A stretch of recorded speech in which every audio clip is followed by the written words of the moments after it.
Para nosotros, el profesor Giovanni Ratti es un autor imprescindible, en tanto sus investigaciones en teoría de las normas, en teoría de la interpretación y lógica de normas están marcando una pauta que todos o alguien que quiera estar bien informado sobre los temas debería necesariamente seguir. La disertación o la ponencia que dará el día de hoy se refiere específicamente al controvertido tema sobre el neoconstitucionalismo que en nuestro país en particular y en Latinoamérica en general ha generado muchas dudas, más dudas que certezas diría yo, y el profesor en su artículo pues esto lo desarrolla de una manera que nos ha parecido especialmente trascendente para tratar el tema. Sobre todo pues porque menciona hasta 8 tesis que podrían atribuírsele a un neoconstitucionalismo positivo y tratando también, por otro lado, el neoconstitucionalismo negativo y vinculándolo con cierto justnaturalismo que podría ser muy parecido y así pues el neoconstitucionalismo no sería una theory of law, sino pues parecería más acercarse a cierto justnaturalismo. Bueno, eso es todo lo que tendría que decir. El profesor Giovanni Ratti seguramente nos va a ilustrar con todo lo que está allí en su artículo. Sin más que decir, le doy pase al profesor Giovanni Ratti y agradeciéndole una vez más esta conferencia. Muchas gracias a ustedes por la invitación. Es un gran placer que, digamos, podamos discutir estas ideas eh, acerca de las principales concepciones del derecho. Y efectivamente, digamos, el neoconstitucionalismo es muy popular en América Latina. He podido comprobar en varias visitas eh, en varios países de, de América Central y de América del Sur, pero, digamos, en el debate tanto europeo como americano, me parece que el término neoconstitucionalismo se usa para designar, eh, por así decirlo, muchos objetos. Y entonces la principal tarea que yo elegí para escribir un artículo sobre el neoconstitucionalismo y sus relaciones, posibles relaciones conceptuales con las otras concepciones del derecho, era justamente la de aclarar eh, qué querían decir varios autores, varios juristas, cuando hablaban de neoconstitucionalismo. Y la primera impresión que tuve leyendo una literatura que ya es inmensa y que se hace dificultad en abarcar toda, eh, es que efectivamente a veces el neoconstitucionalismo o digamos, aquellas concepciones que pueden ser resumidas bajo este rótulo, eh, aunque obviamente algunos se resistan a ser llamados neoconstitucionalistas. Todas estas etiquetas son etiquetas eh, de resumen, ¿no?, que utilizamos para tratar de analizar eh, varias teorías de diferentes autores, sobre todo encontrar los rasgos comunes. A veces esta es una operación un poco forzada, ¿no?, en el sentido de que eh, se construye un autor según un molde que no es perfectamente adecuado para su teoría. Y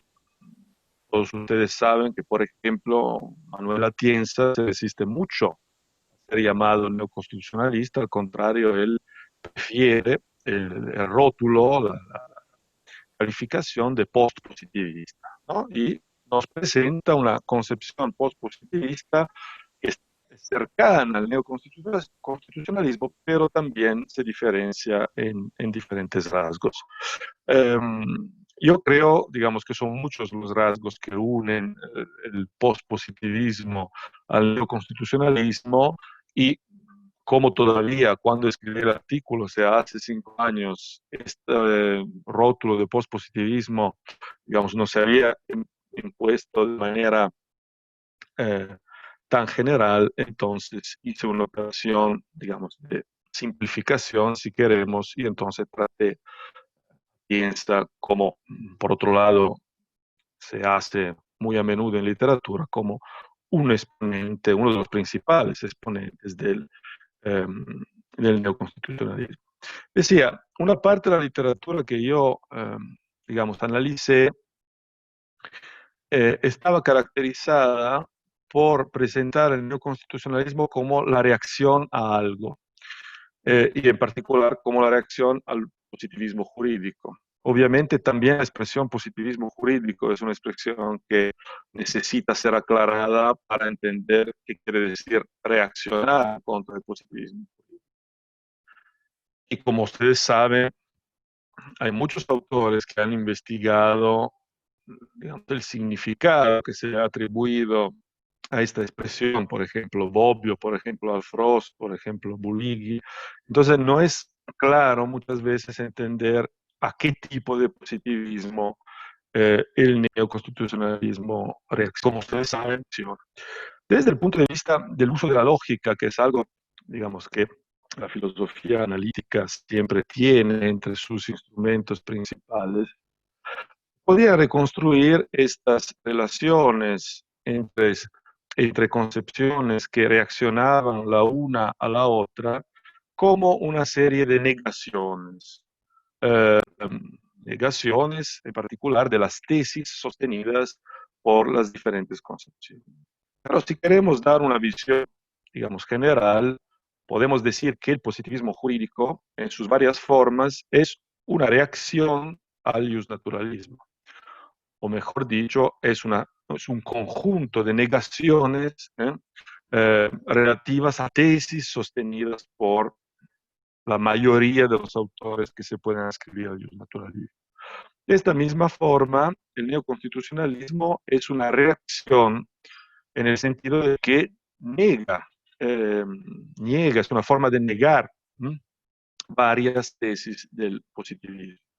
Ahora, si esto es así, y sabemos que, digamos, en lógica vale, por lo menos en lógica proposicional clásica, vale la ley de la doble negación, eh, si negamos dos veces una proposición, estamos al punto de partida, o sea, podemos derivar por equivalencia la proposición originaria. Y esto, por lo menos en algunas, digamos, en algunas partes o en algunas tesis, parecería ocurrir con el debate entre estas diferentes concepciones de derecho, ¿no? Digamos, el positivismo es la negación de ciertas tesis del justnaturalismo, el neoconstitucionalismo, al ser la negación de las tesis positivistas, que eran a su vez negación de tesis justnaturalistas, vuelve al punto de partida. Efectivamente, como yo trato de hacer manifiesto en el artículo, eh, lo que pasa es que volvemos a tesis naturalistas. Obviamente con matices actualizadas, matices particulares, pero por ejemplo, la tesis de la conexión necesaria entre derecho y moral, que era una tesis fundamental de todo autor naturalista y que ha sido negada virtualmente por todo eh, autor positivista, claramente es recuperada bajo un nuevaje por los autores neoconstitucionalistas. Obviamente con nuevos argumentos, con argumentos que estén vinculados a el nuevo escenario que se da en los estados constitucionales de derecho que constituye el núcleo, ¿no? Digamos, empírico a favor del cambio de paradigma que los neoconstitucionalistas eh, sugieren y articulan en su concepción. Desde el punto, digamos, de la política judicial, yo distingo, ¿no?, en la parte, digamos, del neoconstitucionalismo negativo, donde discuto esta forma de neoconstitucionalismo, digamos que la filosofía analítica siempre distingo entre política judicial como primer punto, teoría del derecho como segundo punto y metodología jurídica como tercer punto de discusión, para ver efectivamente dónde ha habido una negación de las tesis positivistas y para ver en qué relaciones se encuentran el neoconstitucionalismo con el más antiguo Ius Naturalis. Y como, digamos, he tratado de argumentar en mi artículo, digamos, en tema de política judicial hay una distinción entre el formalismo que se le ascribe al positivismo jurídico. Obviamente, esta es una forma de entender el término positivismo jurídico que ahora, en nuestra época, casi ningún positivista sostendría. Quizás con algunos matices como positivista eh, que sostiene una tesis de este tipo, pero con muchos mimbres que habría que introducir. No creo que tenemos el tiempo ahora, podemos discutirlo en el debate. Sería Fred Schauer, ¿no? Cuando Fred sostiene, por ejemplo, en Thinking Like a Lawyer, que el derecho, por ser un sistema que indica soluciones subóptimas, entonces contrarias a lo que sería un juicio todo considerado acerca del caso concreto, estaría abarcando y sosteniendo un cierto tipo de formalismo, pero desde el punto de vista reconstructivo, ¿no? Schauer no dice que esto es correcto desde el punto de vista político, de política del derecho, de política judicial, sino que dice que es lo que ocurre cuando razonamos con normas jurídicas. Las normas jurídicas son tratadas como normas que tienen una fuerza concluyente, son razones excluyentes, y entonces, digamos, producen eh, este resultado. Quizás también Joseph Raz, en ciertas partes de la teoría, podría ser considerado como un autor que defiende una visión de este tipo, aunque luego Raz tiene tesis muy particulares sobre el razonamiento judicial, lo reconstruye como un tipo de razón o vinculado con la moral, y entonces, claro, ahí no se entiende muy bien, digamos, por qué deberíamos considerar positivista un autor que sostiene una tesis de este tipo, y efectivamente en muchos casos se ha sostenido cubiertamente sostiene una tesis just naturalista o, digamos, antipositivista.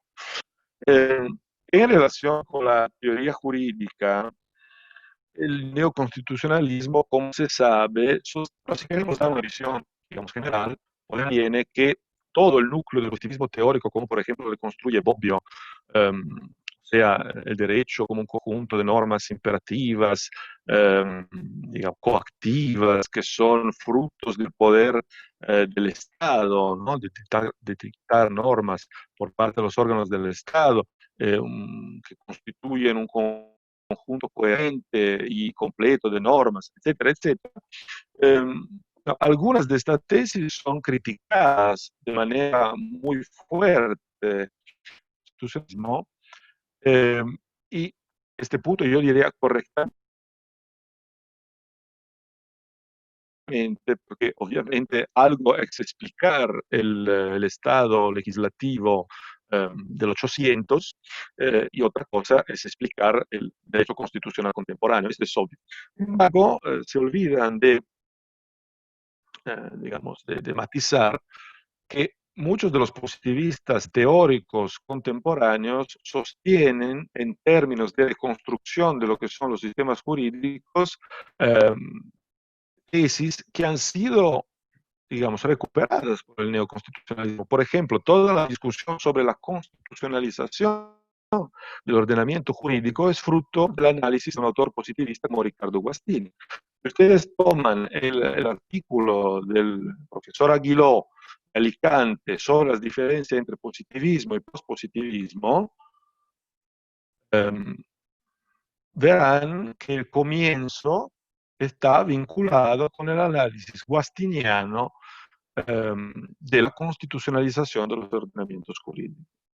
O sea, los hechos a partir de los cuales parte el movimiento neoconstitucionalista mismos hechos han sido reconstruidos por el positivismo en épocas recientes. Entonces, la base empírica, por así decirlo, y en parte también la base conceptual es diferente. El problema son las consecuencias que se quiere extraer de estas bases, y niega, es una forma de negar. Como veremos, hay mucha diferencia entre la explicación neoconstitucionalista y la construcción positivista. Pero, digamos, la base empírica es común. Eh, entonces, digamos, hay un acuerdo entre las dos concepciones acerca eh, de la superación, ¿no?, de la teoría jurídica, digamos, del positivismo de 800, pero no hay acuerdo acerca de los instrumentos que deben ser utilizados para explicar cambio del estado legislativo del derecho al estado constitucional del derecho. Y efectivamente, como veremos en la parte positiva, muchas tesis están en colisión, tesis neoconstitucionalistas y positivistas. Acerca de la metodología, creo que hay el más grande desacuerdo en el sentido que el conocimiento del derecho para el positivismo tiene que ser un conocimiento, digamos, obviamente neutral, objetivo y valorativo.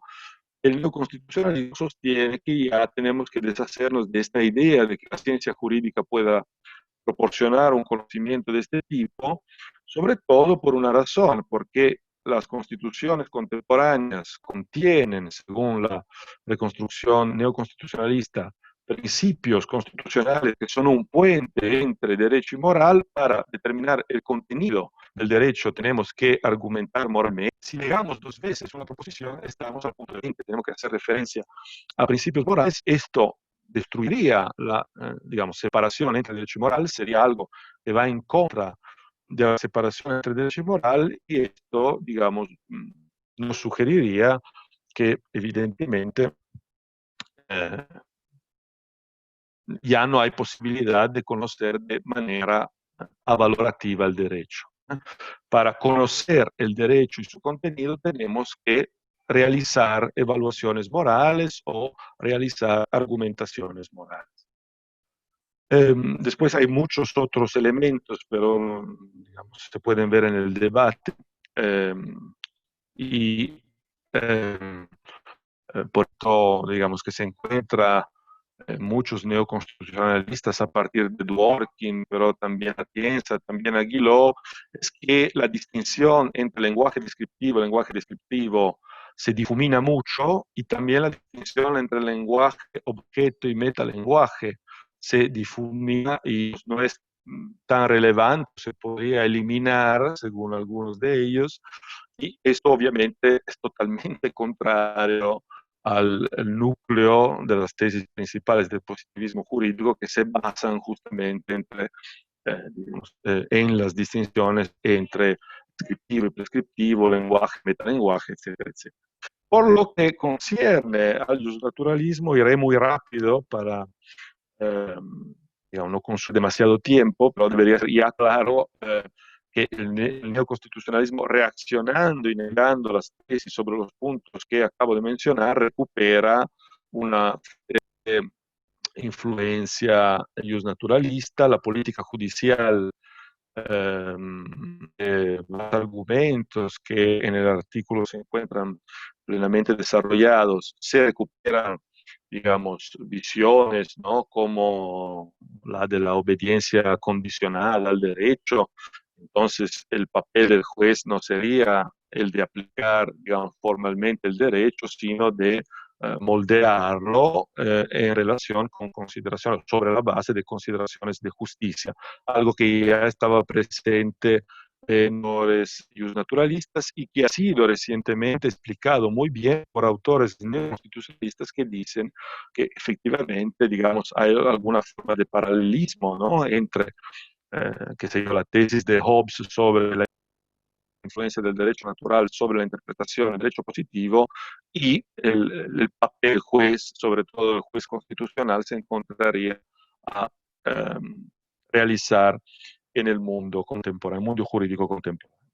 Y así en adelante. También la metodología con, digamos, el rechazo de la tesis de la separación y un fuerte apoyo a la tesis de la conexión es muy similar. Obviamente cambian los argumentos incluso hay matices en el neoconstitucionalismo, ahí donde, por ejemplo, un autor como la elección es necesaria, pero solo en determinados estados, solo en aquellos estados que tienen determinados valores, lo que desde un punto de vista lógico, conceptual, suena un poco raro, porque si algo es necesario, lo es en todo mundo posible, y si no lo es, entonces contingente, en el sentido que a veces se da, a veces no se da. Pero más allá de los matices, se recupera esta idea de que hay una relación, una conexión muy relevante, ineludible entre derecho positivo y moral.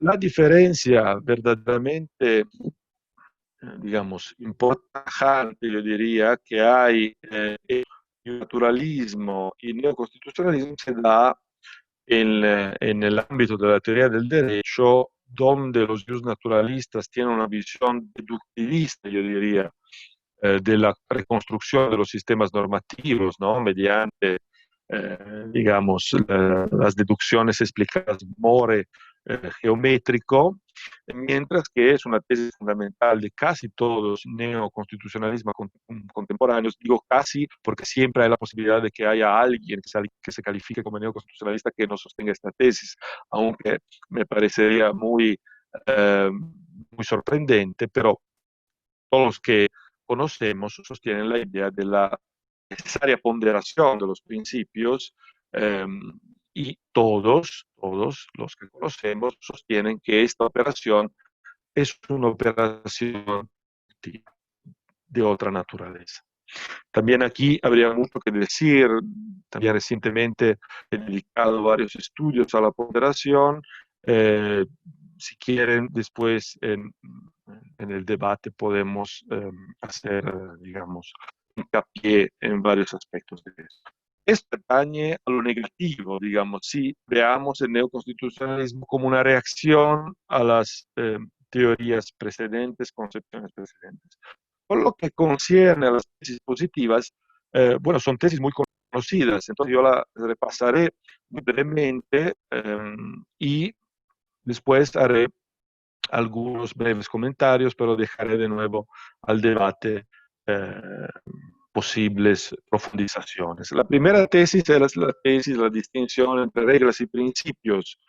Eh, digamos, mientras se aqueja el positivismo por ser una teoría que explica los sistemas jurídicos solamente con un instrumento, como, digamos, un conjunto de normas y un conjunto de reglas. Reglas en el sentido de que tienen un antecedente, un supuesto de hecho bien delimitado, digamos, cuyo contenido es susceptible de ser aplicado mediante subsunción, mediante la calificación de un caso individual en el caso genérico que está en el supuesto de hecho, y obviamente a una consecuencia jurídica que será en el momento en que el caso individual formará parte, digamos, del caso genérico. Y el neoconstitucionalismo dice el positivismo es erróneo en la medida en que no ve que hay otro tipo de normas y en particular los principios que tienen varias funciones que son diferentes de las normas, tienen una definición que necesariamente es diferente de las normas y cumplen un papel, digamos, de, por así decirlo, diálogo entre lo normativo y lo valorativo que los positivistas no lograrían ver. Una segunda tesis que se encuentra en muchos neoconstitucionalistas, por ejemplo, Dworkin es un caso paradigmático de esto, la tesis de que discutir estas ideas, por lo menos los sistemas de derecho constitucional constitucionalizado, serían juntos de normas, reglas como principios completos, consistentes y axiológicamente coherentes. Coherencia. Esto, digamos, necesariamente lo sería, porque la interpretación realizada conformemente a los valores constitucionales, que son, eh, como decía anteriormente, un puente hacia valores morales, perdería reconstruir el sistema del orden jurídico como un sistema jurídico con las características que he brevemente mencionado con anterioridad. La tercera tesis que ya mencioné es la conexión inescapable, ineludible entre derecho y moral, que el neoconstitucionalismo sostiene sobre todo por vía justificativa y se diferencia del justnaturalismo porque el justnaturalismo da una definición, digamos, definicional. Sobre eso, tenía una teoría que Dworkin llama los dos sistemas. Hay el sistema de derecho natural, hay el sistema de derecho positivo, y las relaciones, digamos, que se dan entre los nos permiten determinar cuáles son las normas del derecho positivo que son realmente válidas y las que, al contrario, por ser inconsistentes con el derecho natural, son inválidas. En el neoconstitucionalismo, esta imagen de los dos sistemas cae una imagen del único sistema. El razonamiento del sistema jurídico serían morales, serían casos especiales, casos particulares, sistemas normativos particulares, pero cuya fundamentación última sería moral y que requerirían, en todo caso, un razonamiento de tipo moral. Incluso en el caso más simple. En el caso más simple no lo vemos porque es un caso simple, porque no requiere, digamos, particulares argumentaciones de tipo, digamos, último, de tipo remo, ¿no? De tipo relativo a los valores últimos del sistema. Pero, sin embargo, estos valores estarían detrás incluso de la solución del caso más simple. El cuarto punto es la lectura moral de la Constitución, digamos, importante. Hay quizás se debe realizar en un Estado constitucional de derecho una lectura moral de la Constitución propiciada otra vez por los principios evaluativos, morales que se encuentran en la Constitución. La quinta tesis es que toda norma sería derrotable y sería derrotable o bien como tesis principal, en el que hay autores, por ejemplo García Figueroa, también el segundo Dworkin, que sostiene que toda norma es ineludiblemente derrotable porque siendo una norma que requiere un tipo de razonamiento moral y siendo el razonamiento moral no, digamos, decidido una vez por y teniendo todas las veces que realizar un razonamiento que tenga en consideración todos los factores moralmente relevantes, nunca podemos tener la certeza de haber cerrado el antecedente de una norma. Esta tesis se encuentra también muy bien explicada en las obras de Bruno Celano. Hay autores, al contrario, donde esta tesis se deriva por deducciones. Por ejemplo, yo sostuve en un artículo de 2009 que esto ocurre de manera, aunque ellos mantengan que en realidad hay una ventaja de reglas y principios. Yo sostengo, al contrario, que no hay esta distinción tajante, que al contrario, la decisión, digamos, última, y esto se ve muy bien de sobre ilícitos atípicos, la carísima de un caso dependería si los principios, si se sostiene que los principios son derrotados, entonces se sigue todo, excepto jurídico, es derrotado. En Alexi esto recientemente ocurriría el exacto contrario, como la fórmula del peso ¿m? Produciría el resultado de que habría una equivalencia entre una ordenación de principio e entre una regla, entonces una regla siempre equivalente a una ponderación de principio, siempre sería equivalente a una regla. Esto se puede explicar de manera formalizada con instrumentos lógicos. Ocurre, entonces toda norma, digamos, no sería derrotable, serían todas reglas.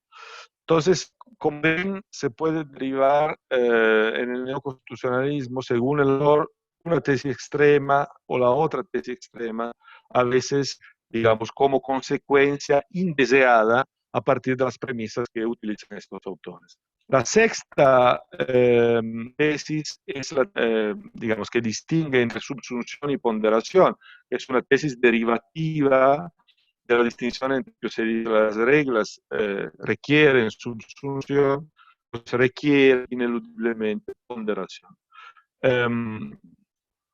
Como veremos, esta tesis no me convence para nada, creo que es equivocada, sobre todo por razones lógicas, porque la subsunción se puede aplicar en cualquier caso, haya un concepto genérico, haya una palabra de clase que se encuentren en una formulación normativa. Y entonces esto no permitiría, eh, digamos, distinguir entre reglas, entre tipos de razonamientos que se aplican a ciertas normas, eh, no permitiría distinguir entre reglas y principios, eh, sino que simplemente serían formas de razonar que se utilizan en varios casos que no están vinculados necesariamente con una cierta reconstrucción, digamos, de la naturaleza de las normas jurídicas o de varios tipos de normas jurídicas.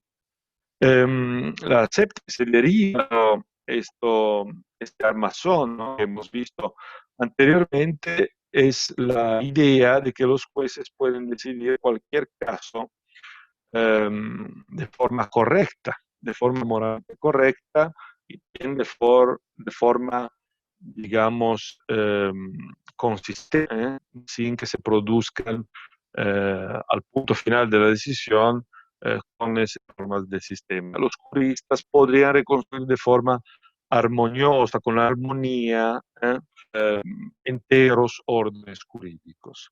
La octava tesis, que es una negación de una tesis que Kelsen ha sostenido por toda su carrera, que había sido puesta a tela de juicio en el concepto de derecho con algunas reglas que, digamos, de una tesis todavía positivista, no antipositivista, digamos, con su finura conceptual, lógica, dice en contra de Kelsen, aquí y ahora, siendo los hombres lo que somos, teniendo ciertos defectos, por así decirlo, falta de solidaridad, falta de virtud y posibilidades limitadas, etcétera, etcétera, entonces no podemos sostener la tesis de que el derecho pueda tener cualquier contenido. Hay algunos contenidos que, hasta que el ser humano será hecho de una determinada manera, tendrán que presentarse en el sistema jurídico. Pero esta es una tesis totalmente positivista, porque el hecho de que el hombre ahora y aquí esté hecho de una cierta manera es vigente. Entonces, en futuro podría ser diversamente. Por ejemplo, podríamos desarrollar una forma para, bueno, ya la tenemos en un cierto sentido, de dar de comer a todos, vamos a mejorar mucho en justicia distributiva y entonces ya no sería fundamental dotarse de ciertos medios de redistribución coactiva, por ejemplo. Pero la tesis neoconstitucionalista es diferente. Los neoconstitucionalistas nos dicen que contingentemente el hombre está hecho de esta manera y entonces se sigue que el derecho ha contenido o deba tener un determinado contenido. Ellos dicen que no puede tener cualquier contenido porque el derecho tiene pretensiones morales eh, y entonces, vamos, tiene que tener un contenido que esté vinculado con estas pretensiones morales. No puede tener cualquier contenido, ¿no? El famoso ejemplo de Alexis, según el cual el artículo 1 de una imaginaria constitución que diga esta es una república democrática e injusta, sería algo paradójico, es justamente una argumentación que los derechos, y en particular modo las constituciones, no pueden tener cualquier contenido. Ahora, se pueden decir muchas cosas sobre estas 8 tesis, he dicho, iré muy rápido para, digamos, no aburrir demasiado y también para dejar el espacio adecuado a vuestras preguntas y observaciones y críticas, etcétera, etcétera. Y podríamos resumir, digamos, las críticas en una tesis un poco articulada, en el sentido de que la distinción entre reglas y principios no es una reconstrucción, digamos, simplemente empírica. O sea, es una tesis conceptual que pero nos dice mucho de lo que uno se puede esperar del funcionamiento de los órdenes jurídicos, sobre todo en el Estado constitucional. Lo que podemos ver empíricamente es que efectivamente juristas suelen hablar de reglas y de principios, pero suelen hablar muchas veces de forma, digamos, no particularmente analítica, de entenderse, pero no hay un rigor analítico detrás de esto particularmente fuerte, particularmente intenso. Extraer de esto haya una distinción de género, una distinción de naturaleza entre reglas y principios como distintos tipos de normas, es una falacia, obviamente. Es una falacia porque no podemos simplemente de un uso lingüístico derivar, digamos, algo que esté escrito en la piedra de la naturaleza de las normas jurídicas. Y efectivamente, como ya he dicho en mi explicación anterior, propongo diferentes argumentos para sostener que esta es una distinción que probablemente deberíamos abandonar en la medida en que el neoconstitucional propone, porque a veces llamamos principios normas que tienen un antecedente, sí, principio de relatividad de la ley penal, por ejemplo, o la presunción de inocencia. Llamamos principios rectores del derecho penal en Italia, pero estoy seguro en muchísimos otros países. Entonces, son principios, no según la reconstrucción constitucionalista, porque, digamos, son normas que tienen un supuesto de hecho bien claro y también una consecuencia bien delineada. Entonces, no sería en principio, pero ya tenemos un problema entre, digamos, podríamos decir que los juristas se equivocan en llamar los principios estipulado y privado. Entonces, probablemente lo que tendríamos que hacer es hacer una investigación simplemente, digamos, sobre los usos lingüísticos, y es una investigación, y hacer otro tipo de búsqueda de investigación acerca de cómo son utilizadas las normas jurídicas. Si algún son conocidas ser construidas como normas con antecedente cerrado y consecuente cerrados, otras con antecedente abierto y consecuente abierto, etcétera, etcétera, con todas las posibles combinaciones. Y de ahí podríamos ver cuáles son los razonamientos subjetivos, ponderativos o de otro tipo que se utilizan para aplicar estas normas, simplemente como reconstrucción empírica de lo que se hace, sin que sea necesario, digamos, una visión tan fuerte como se, digamos, están estructuradas las normas, ¿no? Por ejemplo, sí, es muy enfático en sostener que la distinción entre reglas y principios sea la base de toda eh, filosofía jurídica irrenunciable. Como dije antes, yo traté de refutar esta visión diciendo que al final, digamos, su fórmula de secuencia de la fórmula de peso van directamente en contra de esta distinción.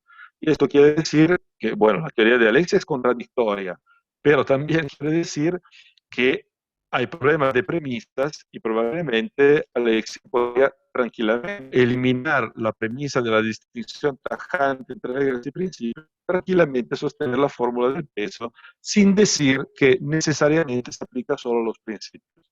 Ahora, de todo esto, como ven, digamos, de las posibles críticas a todas estas tesis, se siguen muchas consecuencias lógicas. Eh, sobre la conexión entre derecho y moral, yo creo que hay defectos que aquejan, que digamos, que se le pueden atribuir a la manera en que esta tesis es sostenida por el neoconstitucionalismo. En mi opinión, es seguro, es cierto, que ninguno de estos autores ha socavado la posibilidad de entender la tesis de la separación como una tesis entre describir el derecho y valorar el derecho. El hecho de que, la circunstancia de que los estados de derecho estén caracterizados por normas ricas en valores o formuladas mediante eh, aparentes juicios vativos, términos morales, es un hecho. Y como hecho puede explicarse tranquilamente. Y, digamos, de esto derivar que no se pueda describir el derecho sin recurrir a algún tipo de evaluación es algo que no se sigue de ninguna manera de la simple circunstancia de tomar en cuenta que en las constituciones muchas veces aparecen términos eh, valorativos.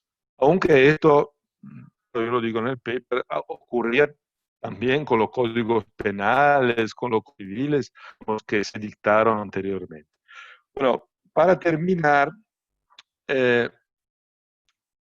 diría esto, podría decir muchas otras cosas, pero ya terminamos para discutir la tesis de que el derecho puede tener cualquier contenido.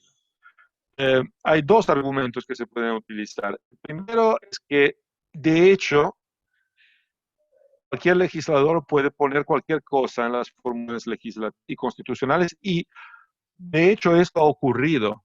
Hubo legisladores que derogaron las enfermedades, cosas por el estilo, cosas locas, digamos, irracionales, ¿no? Y,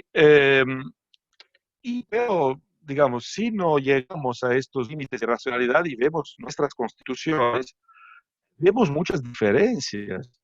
Por ejemplo, en Italia, el derecho a la salud es un derecho universal, gratuito, reconocido a toda persona. En Estados Unidos, no.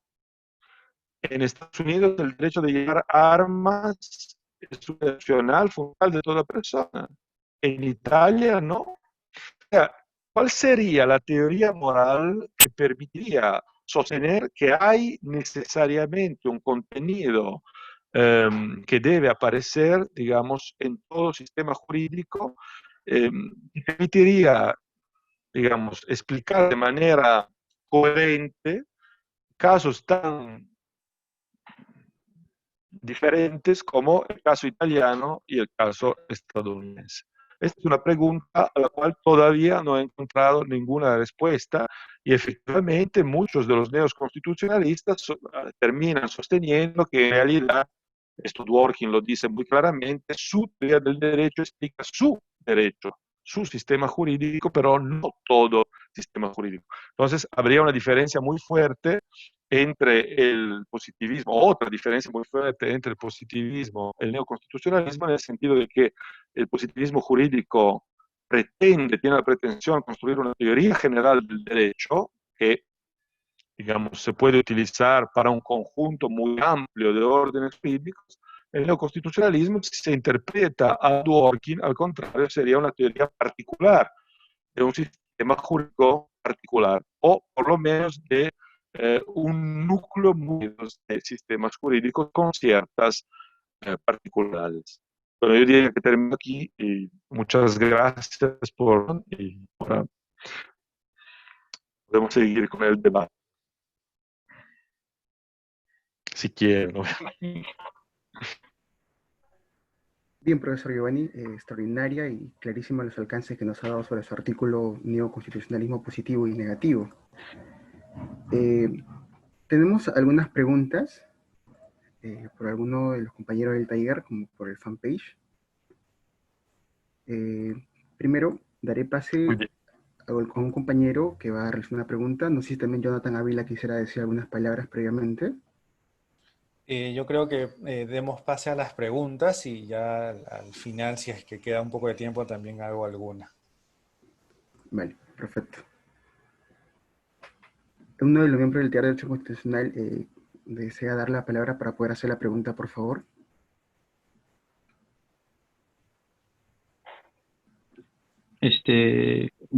Hola José, Claro, adelante, Jorge. puedo hacer una pregunta ya. Profesor, buenos días. ¿Me escucha? Buenos días. Muy bien, ¿sí? Profesor, mi nombre es Brian y soy miembro del taller y me gustaría, si me permite, realizarle dos consultas.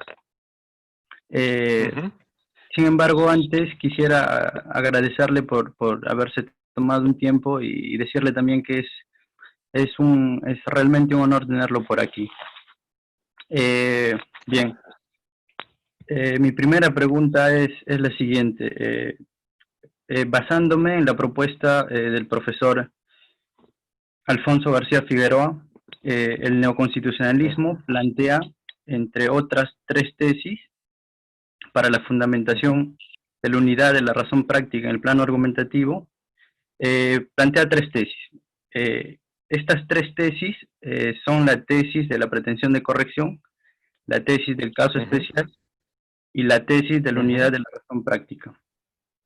Me gustaría realizarle una consulta sobre este punto, centrándome en el segundo de ellos. Esto es en la tesis neoconstitucionalista que postula al razonamiento jurídico como un caso especial de razonamiento moral.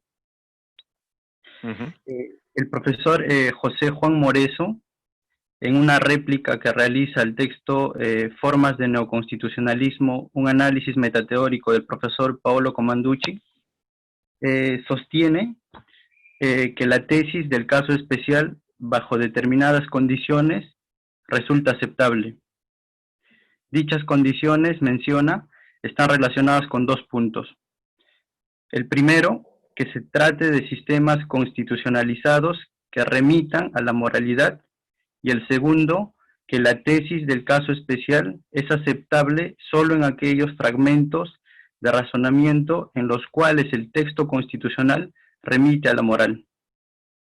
Además, comenta que una cosa es defender que en algunos puntos la Constitución remite a la argumentación moral y otra cosa es suponer que todas las obligaciones constitucionales sean también obligaciones morales.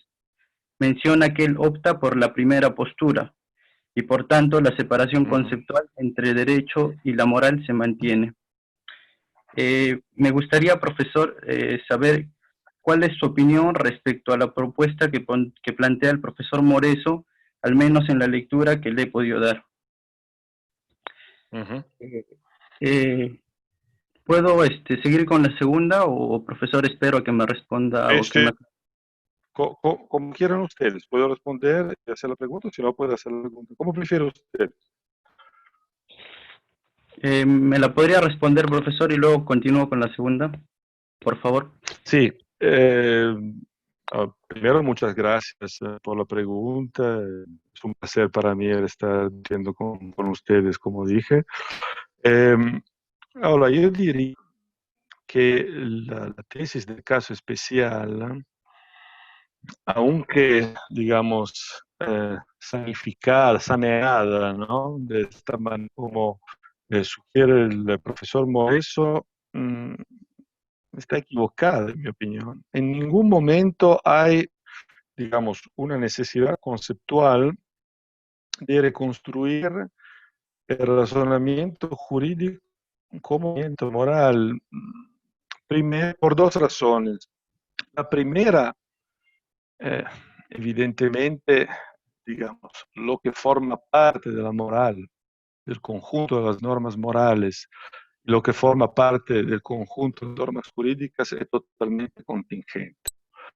Esta tesis solo se puede negar si alguien sostiene algún tipo de objetivismo ético, de no cognitivismo ético, en el sentido de que hay una moral objetiva, verdadera,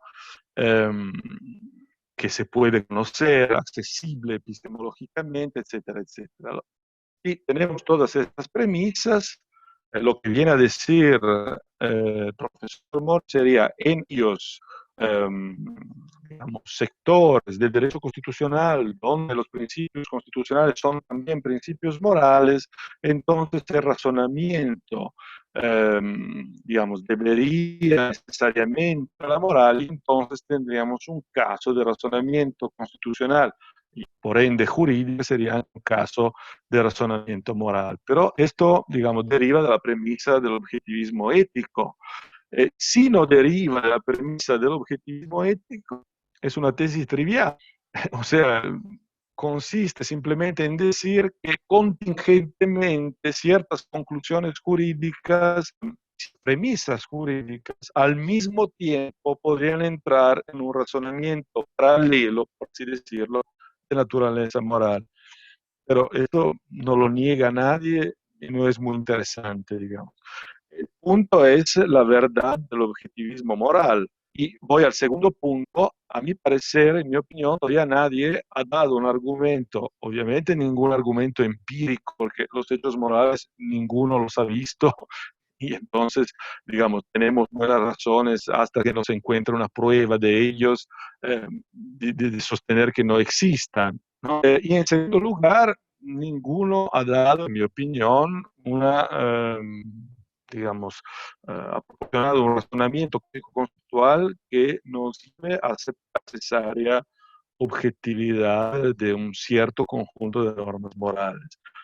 Entonces, no veo cómo se puede sostener esta tesis, aunque con todas estas cautelas y estos mimbres. Y es más, desde el punto de vista político, de política del derecho, un derecho a lo de cualquier otra rama que tenga la pretensión de ser eh, por así decirlo, la cadena de transmisión de moral, aquí voy en lo personal, no me gusta, digamos, todas las experiencias en que los jueces y los órganos del sentido, digamos, órganos entre sus poderes, el poder de aplicar la moralidad verdadera, ha sido experiencias jurídicas bastante malas, digamos. Ahí donde hay un cierto tipo de relativismo, yo creo que, digamos, es mucho más fácil implantar la democracia y los jueces no son órganos que tienen que aplicar en casos especiales la moralidad. Tienen que, digamos, aplicar el derecho con todos los problemas que esto acarrea, porque el legislador dicta formulaciones normativas, las formulaciones normativas son ambiguas, etcétera, etcétera. Pero, como decía Tarrello, es importante que el público, las personas, los ciudadanos, los, digamos, los que forman parte, tengan la posibilidad de controlar lo que está en las sentencias. Lo que está en las sentencias no es un caso especial de razonamiento moral, sino que uno espera que sea, digamos, que tenga una relación con las fuentes, ¿no? Que ha derivado, obviamente con muchos pasos intermedios a partir de las fuentes. Y podemos pasar a la segunda, si quieren. Y he contestado satisfactoriamente. Sí, profesor, muy claro. Gracias. Profesor, la segunda pregunta tiene que ver con la ponderación. El profesor Humberto Ávila, al igual que usted, desarrolla un examen bastante crítico respecto a este movimiento etiquetado como neoconstitucionalista. Realizando metateoría, menciona que este movimiento propone una serie de cambios para el análisis del derecho, cambios que van relacionados tanto a nivel normativo y metodológico como axiológico y organizacional. Aquí, y espero no alejarme mucho de lo que ha podido plantear en su escrito, me gustaría realizarle una consulta respecto al fundamento metodológico que plantea el neoconstitucionalismo, o lo que es lo mismo, la tesis sexta que usted defiende en su vertiente positiva del neoconstitucionalismo, tal como se puede apreciar en su escrito. Sobre este punto, este movimiento alega que a causa de la mayor presencia de principios, se exige el ejercicio de una forma alternativa de aplicación de estos. Esta forma alternativa, según los autores que defienden este movimiento, viene a ser la ponderación. Noto, profesor, que el modelo de ponderación al que usted se refiere en su trabajo es el que ha construido, es el que hace referencia al que ha construido el profesor Robert Alexy. Hago esta precisión porque también hay otros modelos ponderativos que se han propuesto, como por ejemplo el de José Juan Moreso. En su libro Teoría de los Derechos Fundamentales, el profesor Robert Alexy menciona explícitamente que el modelo ponderativo que él propone satisface por completo las exigencias de la concordancia práctica, el que plantea el profesor Conrad Hesse. Al menos desde la lectura que yo le doy, la ponderación alexiana materializa siempre una relación de triunfo y de derrota entre las dos normas que colisionan. Es decir, una es dejada de lado para el caso en concreto y la otra se aplica. Y creo que esta también es la lectura que el profesor Ricardo Guastini le da a la ponderación alexiana al calificarle como el establecimiento o la creación de una jerarquía axiológica móvil. En esta línea, profesor, mi consulta es la siguiente. ¿Cree usted que cae en contradicción el profesor Alexy al sostener que el modelo ponderativo que propone satisface por completo las exigencias de la concordancia práctica? Gracias. Muchas gracias por la pregunta. Digamos, yo creo que Alexi cae muchas veces en contradicción, no solo en este punto donde efectivamente hay la tensión que a la cual usted hace referencia, sino en muchos premisas de las cuales partes están en colisión con las conclusiones a las cuales llega.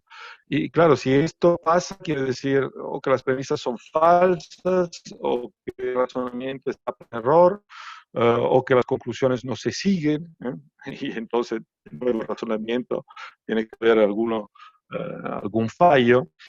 Eh, yo creo que la tesis de la ponderación, el principal que explica todos estos ajustes en la teoría de Alex, es que, eh, digamos, le da una importancia central a la ponderación.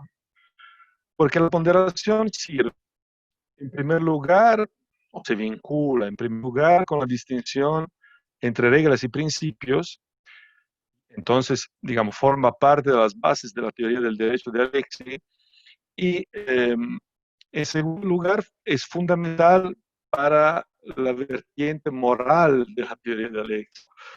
En el sentido de que los principios jurídicos, en tanto puentes hacia la moral, en tanto normas con particular valor moral, la justificación decía se realiza mediante la ponderación. Y esto Alexi lo dice muy claramente. Esto es lo que me permite articular mi teoría sin tener que articular una teoría de la moral mucho más prolija, mucho más amplia. Entonces digamos, le atribuye a la ponderación papeles que no son necesarios en una simple explicación de lo que ocurre en el mundo jurídico, en el razonamiento jurídico, en el razonamiento constitucional. Usted mencionaba muy correctamente el modelo de Moreso, que no menciono en este paper, pero que digamos, apoyo, que analizo apoyándolo en otras partes de mis escritos. Es un modelo simplemente descriptivo, reconstructivo. Trata de reconstruir racionalmente, utilizando el modelo de Alciurón y Bullighi como punto de partida, varios patrones de decisiones judiciales que utilizan la ponderación o lo que llamamos ponderación. En algunas investigaciones más yo he dicho o he tratado de mostrar mejor formulado que la ponderación no es otra que una ordenación entre normas. Hay muchas maneras de las dos, ¿no? La lex superior es una manera de ordenar, la lex posterior, ¿no? Todos esos criterios clásicos son maneras de ordenar a las normas. La ponderación también.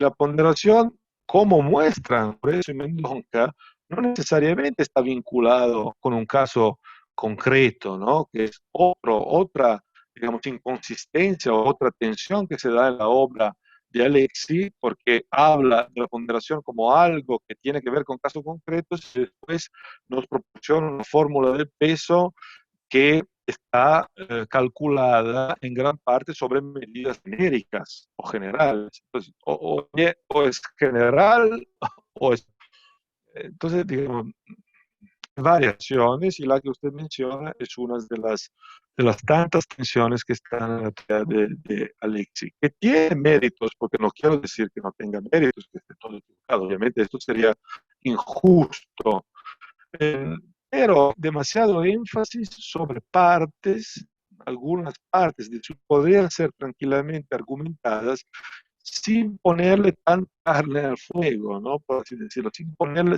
sin darle demasiada importancia.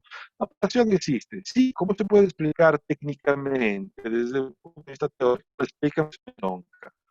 ¿Esto implica que hemos encontrado ave para entender la moralidad del derecho? No, obviamente no. Son cosas distintas. Es que Alexi quiere eh, unificarlas, aunarlas todas y en este sentido para mí se equivoca. ¿Mm? Muchas gracias por preguntas muy, muy exactas, muy precisas. Gracias, profesor. Bien, profesor Batista, continuando con otra pregunta realizada por el fanpage, es la de Marco Hernández, que dice lo siguiente. ¿La argumentación jurídica sería un método de conocimiento de la moral o es una técnica de persuasión? Me perdí la primera parte, perdón, no entendí el sujeto de la frase. Si puede volver a preguntar. Claro, claro, ahí le rega. La pregunta de Marco Hernández es la siguiente. ¿La argumentación jurídica Ujú. sería un método de conocimiento de la moral o es una técnica de persuasión? Ninguna de las dos. La argumentación jurídica no, no sirve para nada lo que respecta. Y desde el punto de vista que he asumido en este paper y asumido en mi obra, tampoco es una técnica de persuasión. Es la argumentación jurídica, como la veo yo, es el estudio de las técnicas argumentativas utilizadas por los juristas. Entonces, un estudio obviamente descriptivo, reconstructivo, que puede ser utilizado una vez que hayamos estipulado, hayamos aclarado cuáles son los criterios de racionalidad de una decisión jurídica, puede ser utilizada siendo algo, digamos, similar a un modelo, también para juzgar la racionalidad de decisiones futuras. Por ejemplo, se hace reglas de la lógica, por lo menos algunas reglas de la lógica bivalentes. Ya acerca del modus tollens, en la lógica de normas hay muchas más dudas porque permitiría, por así decirlo, una violación de la ley de Hume bajo determinadas reconstrucciones.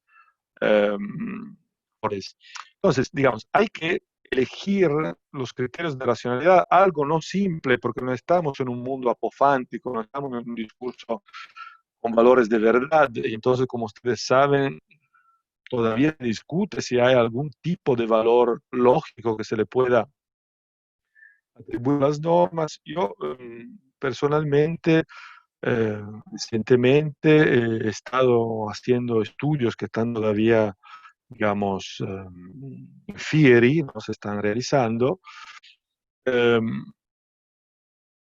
explorando la idea de la composibilidad, no sé si se diga así, composibility en inglés, la idea de que, digamos, um, dos normas estén en conflicto cuando dictan soluciones que no son, digamos, cuya realización no es posible en el mismo momento, que es una idea muy simple, que ya existe en lógica de satisfacción, que pero podría tener, sobre todo, digamos, revelando algunas tesis de Leibniz, podrían tener una aplicación muy interesante para racionalmente como mejores determinados sistemas de normas en lugar de otros. Mejores, pero racionalmente, que no es, no necesariamente quiere decir moralmente.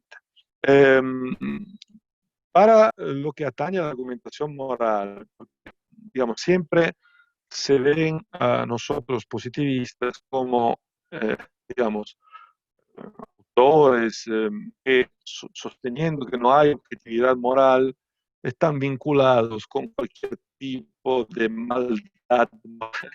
No es, no, Positivismo moral quieren decir que todo es relativo, no hay ninguna forma, ¿no?, de determinar lo que es objetivo y moral, y entonces no podemos distinguir entre lo malo y lo bueno. Y sobre todo, digamos, esto tendría consecuencias prácticas porque estaríamos dispuestos a aceptar muchas conductas que para muchas personas son consideradas malvadas. Ahora, esto obviamente es un error, ¿no? En el sentido de que no hay ninguna relación lógica entre tesis metaéticas acerca de lo que existe moralmente, del significado de bueno, de malo, etcétera, etcétera, y, digamos, la ética normativa, las preferencias morales que uno pueda tener.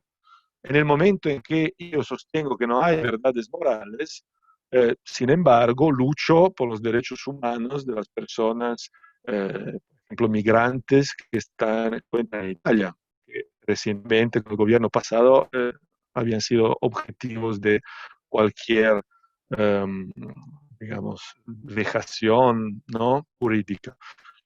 No me siento menos, digamos, menos preparados y menos equipados en defender los derechos humanos de las personas porque no soy un objetivista moral. Al contrario, digamos, como yo creo que los juicios morales son expresiones, y yo expreso mis desiderios, perdón, deseos, desiderios italianos, son expresiones de deseos, y yo tengo el deseo de que todas las personas sean tratadas como iguales, que no sean vulneradas en sus posiciones jurídicas fundamentales, etcétera, etcétera. No veo cuál es el problema, digamos, de ser emotivista, de ser no conoscitivista en ética, defender los derechos humanos, defender, digamos, todos los derechos fundamentales que nuestros sistemas jurídicos existen y apoyar la aprobación, por ejemplo, a, a, mm, em, tener niños de las parejas homosexuales, algo que yo personalmente he sostenido también públicamente. Obviamente hay personas que piensan que tienen la verdad moral objetiva y que me dicen que estoy equivocado moral. Yo no veo, digamos, em, eh, no veo este punto, y sobre todo creo que nadie puede ser perdido moralmente solo con que algo es objetivamente verdadero desde el punto de vista moral. Y con esto, digamos, vinculo mi respuesta a la dicotomía que había sido propuesta, que es muy interesante, que, pero no está esa, digamos, ni la moral ni el derecho. Muchas gracias. Bien, profesor. Una siguiente pregunta es realizada por Andrés Díaz. Nos dice lo siguiente. ¿Hay alguna cercanía entre el neoconstitucionalismo y la propuesta de Habermas? Esta última podría sintetizarse como sigue, parafraseando a Bronkhorst.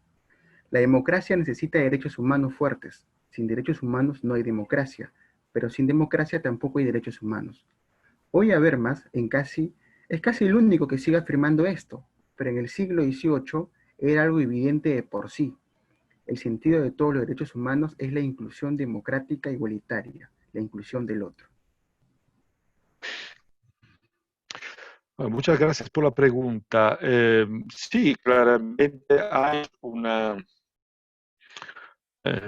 podría, digamos, podría instituirse una conexión de esta tesis de Habermas y el neoconstitucionalismo, pero cuidado, porque Ferraioli, por ejemplo, que es un teórico de la democracia entre los mejores, si no el mejor, en mi opinión, en la actualidad, sostiene que, con toda razón, esta es una distinción fundamental, que perder de vista, porque si no, no entendemos nada, entre democracia formal y democracia sustantiva. La democracia formal es simplemente un método de elección, de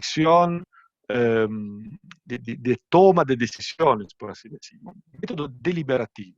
Deliberativo en el sentido más débil, para zanjar una cuestión, ponemos a los votos y quien toma más votos gana y esta es la deliberación. Pero hemos visto que esta forma de deliberación ha sido un fracaso enorme en el 900.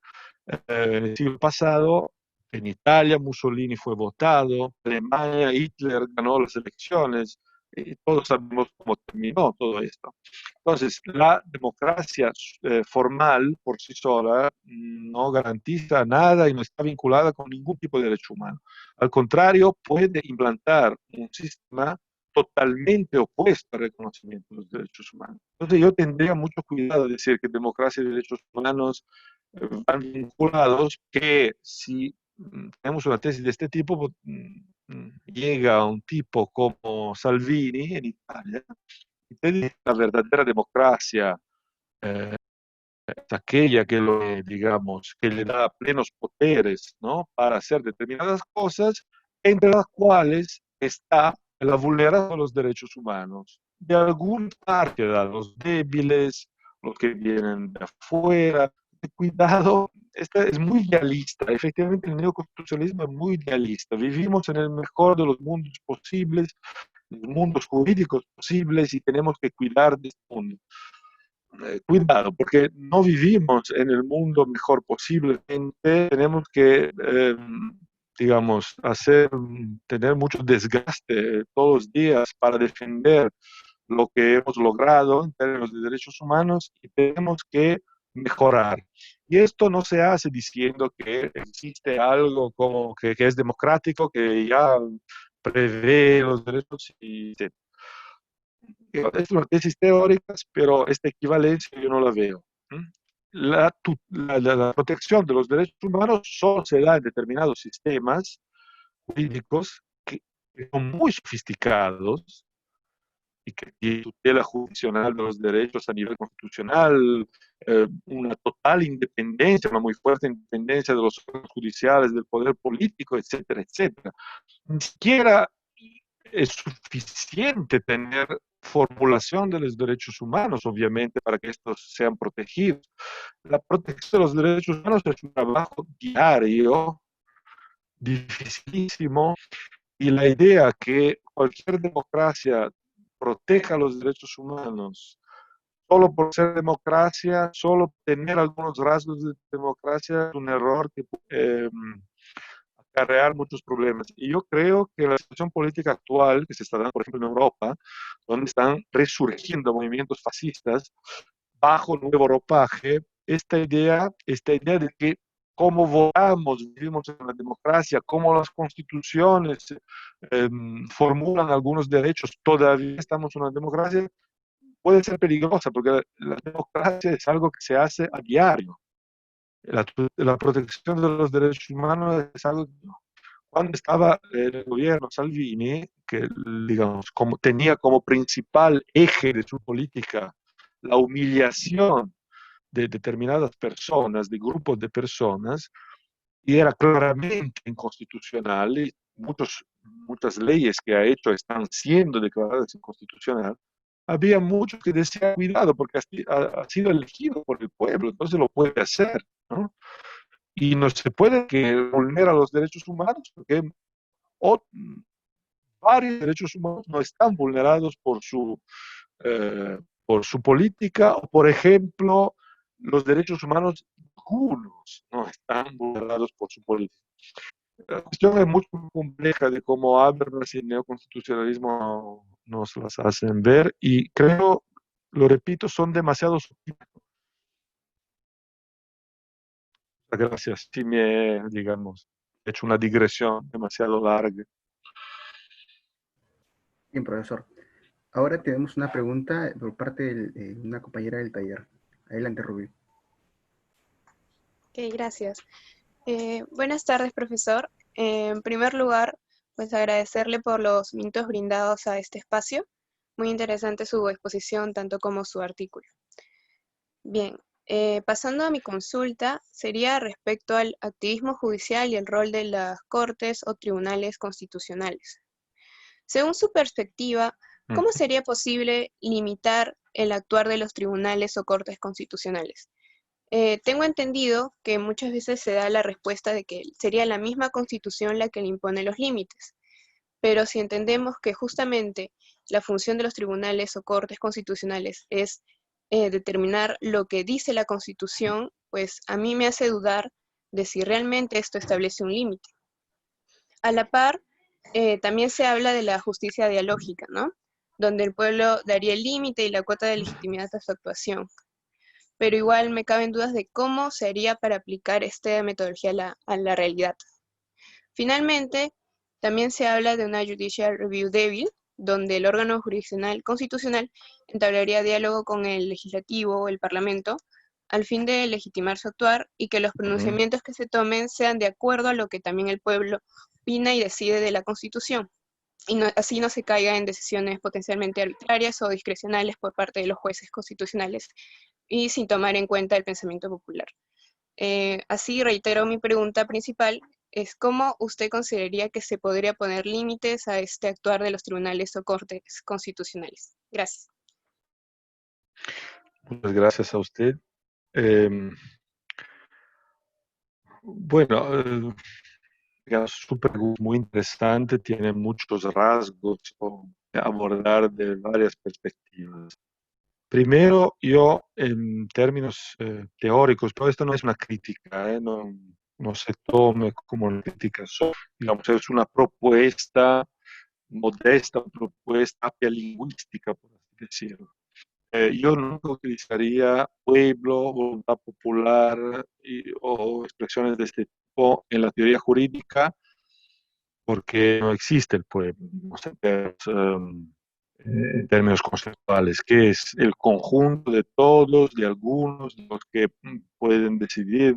Eh, Hay una voluntad popular, ¿en qué sentido? Es la suma simplemente o algo más, digamos, es algo que se deriva de la voluntad de cada quien. Obviamente, en todo esto hay varias falacias, ¿no? Que la falacia de generalización impropia o inadecuada es una falacia que se podría realizar, la falacia de composición es otra, ¿no? Determinar a partir de una serie de voluntades individuales una intervoluntad común. Entonces, popular son términos que yo personalmente eliminaría a cualquier discusión de teoría jurídica, pero entiendo que se utilizan mucho, pueden utilizar si se redefinen, como hace según el cual digamos, el pueblo es otra manera de llamar los derechos fundamentales se le atribuyen a cada individuo presente en la unidad política o en una determinada sociedad. Aquí tenemos una definición muy precisa, puede ser discutida, pero por razones políticas, no por razones conceptuales, muy fina y muy precisa, como decía. En Ferraioli, por ejemplo, las Cortes, en particular el Tribunal Constitucional, tiene como tarea principal digamos, la de defender la soberanía popular en el sentido justamente de proteger a los individuales de cada miembro del pueblo eh, que, digamos, está formado por los miembros de una comunidad política, no por los ciudadanos, porque Ferraioli dice que la ciudadanía es el último derecho feudal, una, es algo que llega del pasado, que pero debería ser eliminado. Idealista, y en esto apoyo totalmente, digamos, la ciudadanía es la última barrera de igualdad de todos los seres humanos, la última, una de las más fuertes y de las últimas a la igualdad de todos los seres humanos. Dicho esto, limitar el poder del Tribunal Constitucional, si me lo pregunta con todo el derecho, le digo que es imposible, en el sentido de que obviamente quien tiene la última palabra en aquellos sistemas constitucionales tiene la última palabra. Respecto de los casos concretos, no hay manera, obviamente, de limitar el poder. Respecto del caso concreto.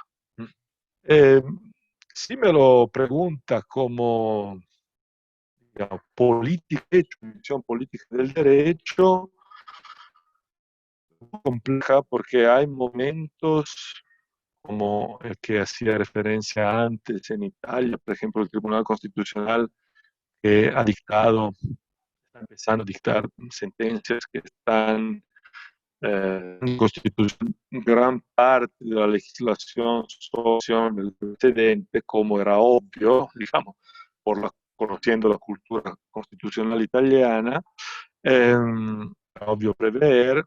En esos casos yo diría que, digamos, el Tribunal Constitucional eh, no debería verse limitado los poderes de revisión judicial, de control judicial, de ninguna manera, porque es el último baluarte de la dignidad de las personas, o por lo menos de grupos minoritarios.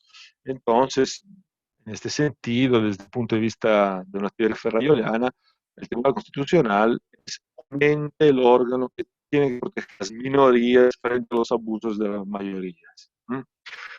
Esto no quiere decir que deba tener un limitado, pero no debe ser el poder político quien lo limite, ¿no?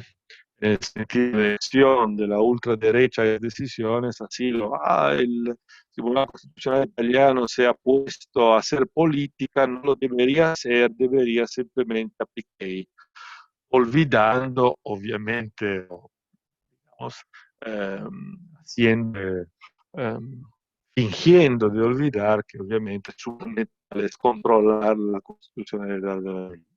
En tiempos normales, en tiempos donde, digamos, hay órganos políticos fieles al dictado constitucional, por lo menos a la interpretación vigente del dictado constitucional, donde hay una buena dosis de respeto para los derechos humanos, etcétera, etcétera, yo sí creo que debería limitarse el poder del Tribunal Constitucional, pero como observador observo que normalmente, por lo menos en los temas jurídicos que conozco, que cuando el sistema funciona bien, el Tribunal Constitucional opera una suerte de restraint, o sea, de autolimitación. Es cuando, digamos, cuando el sistema fisiológico funciona más o menos así. Es cuando el sistema es patológico que empieza a, digamos, a exceder mucho los límites que serían, digamos, racionalmente, que uno racionalmente espera de un tribunal constitucional, entonces es a juzgar de la justicia de las leyes, no de la inconstitucionalidad, de la justicia de la injusticia en lugar de la constitucionalidad, eh, se convierte en un legislador y entonces, positivo, no solo en un legislador negativo. Entonces, con los límites, yo diría que, digamos, los límites que debería tener una constitución en un Estado constitucional prototípico o paradigmático debería, digamos, limitarse en el sentido de ser un legislador solo negativo que dicta, digamos, sentencias sobre la coherencia entre la interpretación, las interpretaciones de las leyes y la interpretación de las normas constitucionales, etcétera, etcétera. Esta sería mi respuesta, pero la cuestión es muy complicada y podríamos hablar de... Gracias por la pregunta. Gracias a usted por responder. Bien, profesor. Tenemos otra pregunta del fanpage. Es la siguiente.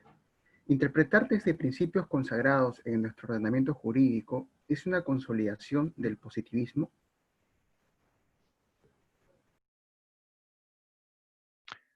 Interpretar a principios aseados de nuestro ordenamiento, dijo la pregunta, perdona.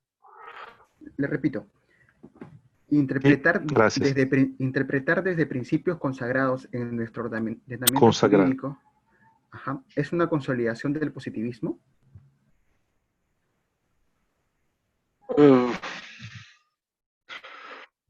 Depende de cómo entendemos positivismo. Si entendemos positivismo como formalismo interpretativo, y entonces entendemos que la interpretación a partir de principios consagrados de nuestra Constitución en el sentido de fidelidad a la Constitución, o por lo menos a la interpretación mayoritaria vigente de las disposiciones constitucionales, en este sentido, como, digamos, ver los principios consagrados en el sentido schaueriano, ¿no? Sean como razones que excluyen a otras, o incluso podrían llegar a, digamos, a dictar o hacer dictar a los jueces decisiones subóptimas por esta resistencia que tienen hacia otras razones, bueno, podríamos contestar. Y al contrario, estamos interesados al positivismo metodológico, sería un hecho, o sea, eh, en algunos sistemas jurídicos, algunos jueces o muchos razonan a partir de principios consagrados del derecho constitucional, partan de principios implícitos que se inventaron con razonamientos más o menos morales, son hechos. Entonces el positivismo metodológico nos construye estos hechos y, y a cada sistema jurídico su reconstrucción en relación con el contenido. Y puede pasar que de manera muy formalista en algunos sistemas jurídicos y que en otros sistemas jurídicos, al contrario, sea mucho más frecuente un razonamiento informal, sustancial, referencia a la moral de familia. Diría esto. Gracias por la pregunta.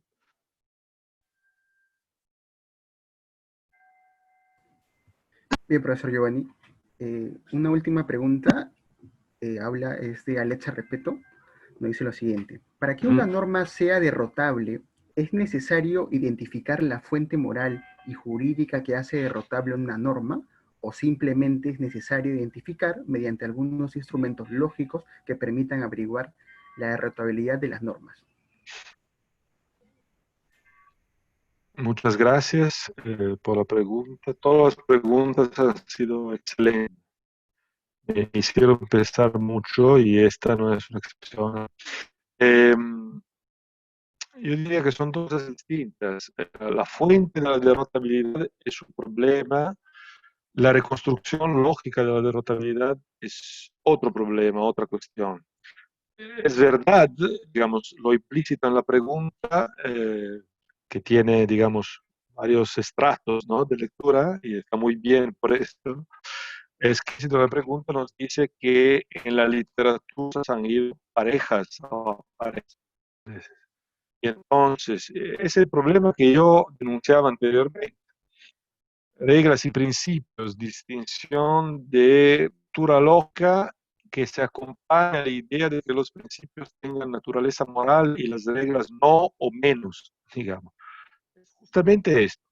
Obviamente, para entenderlos bien, tenemos que estos problemas que, en mi opinión, no tienen nada que ver con entre ellos, en el sentido de que podemos tener normas morales inderrotables, normas morales derrotables, normas inderrotables, normas jurídicas derrotables. ¿Esto por qué? No porque los encontramos, eh, digamos, en las estanterías de un ya hecho, porque las normas se pueden tratar de una forma u de otra, ¿no? Se pueden tratar como derrotables, pero se pueden tratar también como inderrotables. Eh, entonces, es otra forma de indeterminación del derecho entre las muchas formas de indeterminación del derecho. Tenemos ideas lingüísticas, tenemos defectos sistemáticos, la derrotabilidad, indeterminación estructural, lógica, por así decirlo, en el sentido de que nosotros podemos reconstruir el antecedente de una norma como cerrado o como abierto. Esta es la decisión. Pero hay un punto muy importante que se debe, como muchos puntos estructurales, a la obra de Churrón y Biggie, Normative Systems y, digamos, los argentes. Cuando los juristas preparan un sistema normativo a los efectos de solucionar un caso judicial, un caso doctrinario, ¿no?, una cuestión doctrinal que hay que solucionar, construyen sistemas normativos, o podrían construir su obra como una obra de construcción de sistemas normativos. Muy bien. Si esto es correcto, podemos observar que un sistema normativo construido, digamos, a estos efectos es un sistema normativo de normas simples, construido por razones lógicas como un conjunto de normas interruptables. Si no, sería inaplicable. Esto lo explica muy bien. Usted me podría decir, sí, porque al momento E1 tenemos este sistema normativo. Después, otro jurista eh, interpreta o reconstruye como derrotable algunas de las normas que componen. Muy bien, tiene que construir un dispositivo que contemple propiedades normativas, propiedades relevantes, ¿no? Como el bullying anales, pero tiene otra vez que cerrar un sistema normativo que será diferente, obviamente, tendrá propiedades parcialmente diferentes, pero será de nuevo cerrado. Entonces, la derrotabilidad, podemos derivar de esto, es una propiedad diacrónica. ¿Mm? Diacrónica. Obviamente, el tiempo en el derecho siempre puede ser visto por lo menos de dos maneras distintas, como un tiempo cronológico, el pasar los segundos de los minutos, o como tiempo extensional, como un tiempo conjuntos. Y habría que discutir, habría que analizar, es algo, digamos, que he empezado a hacer, pero todavía no están disponibles, que estoy todavía trabajando, pero hay literatura sobre esto, por ejemplo, el profesor Hernández Marín lo ha trabajado mucho, también Alchoroni Bulli lo ha trabajado mucho. ¿Qué diferencia hay entre tiempo cronológico y tiempo real en los conjuntos? Sí, la derrotabilidad está ahí, una explicación completa, digamos, de la derrotabilidad, que ha sido explicada, digamos, en los instrumentos y muy bien, pero hay todavía algo para aclarar que se encuentra allí entre el tiempo extensional de los conjuntos y el tiempo cronológico. Muchas gracias de nuevo por la pregunta. Perfecto, profesor. Ya para ir culminando con la sesión extraordinaria, tenemos unas palabras del compañero Jonathan Ávila. Adelante, Jonathan, por favor. Sí, primero que nada agradecer al profesor por la brillante conferencia y por su absoluta disposición a resolver las consultas que se ha hecho a través del Facebook Live y a través de los miembros del taller.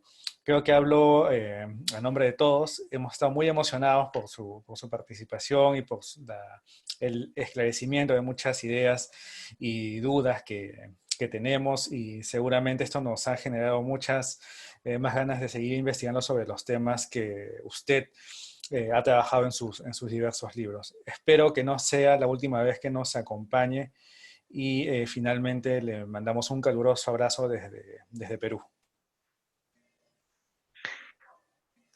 Muchas gracias a ustedes, ha sido un grandísimo placer y como dije, las preguntas eran todas excelentes, así que me estuvo muy entretenido, me gustó mucho y yo también espero verles en el próximo futuro, sea a distancia, ya sea en persona, cuando todo esto un poco oscuro haya pasado y podamos ver la realidad. Les mando un gran abrazo desde Génova, que como saben tiene muchas relaciones históricas con Perú. Sí, profesor, muchas gracias. A Gracias, profesor. usted, Buen día. muchas invitaciones. Buen día.